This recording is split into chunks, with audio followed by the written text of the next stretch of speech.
Good afternoon. It is Friday, September 23rd, 2022. You know, every once in a while I have a conversation with someone who's become fixated or focused on some specific behavior. Sometimes they'll even wrongly make the assertion that a person's salvation hinges on whether or not they commit that particular pet sin. They judged people on whether or not they do that one sin that they're so fixated on. Well, in the New Testament, we have Peter and Paul having a disagreement.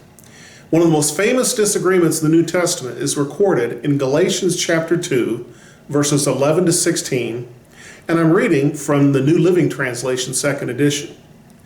When Peter came to Antioch, I had to oppose him to his face, for what he did was very wrong.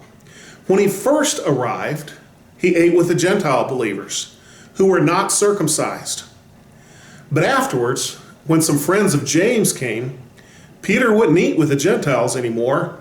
He was afraid of criticism from these people who insisted on the necessity of circumcision. As a result, other Jewish believers followed Peter's hypocrisy. And even Barnabas was led astray by their hypocrisy. When I saw they were not following the truth of the gospel message, I said to Peter in front of all the others, "Since you, a Jew by birth, have discarded the Jewish laws and are living like a Gentile, why are you now trying to make these Gentiles follow Jewish traditions? You and I are Jews by birth, not sinners like the Gentiles. Yet we know that a person is made right with God by faith in Jesus Christ, not by obeying the law.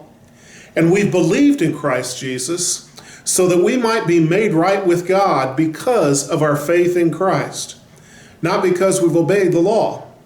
For no one will ever be made right with God by obeying the law."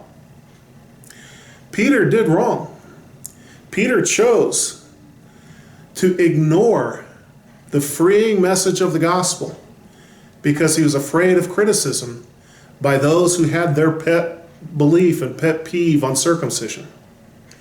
He originally ate with the Gentile believers. He shared their meals, shared their tables, shared their homes, shared their food. But when the guys from Jerusalem came, the friends of James, Peter tightened back up and thought, oh no, they'll criticize me unless I'm as strong on circumcision as they are. And so he was so afraid of their criticism, he withdrew from the Gentile guys and would only eat with the Jewish guys. And Paul opposed him face to face in front of God and everybody and said our righteousness does not come from following these kind of man-made laws. Our righteousness is not made up of whether or not we commit someone's pet peeve sin. Our righteousness comes through our salvation by faith in Jesus Christ. It's our salvation by faith through grace experience that provides our righteousness, not our very inconsistent behavior. And every time a Christian gets fixated on some sin and wants to judge everybody by that sin, they need to look back at themselves and say, I only have righteousness by salvation through faith in Jesus Christ. It is his salvation by grace that gives me righteousness, not anything I've done.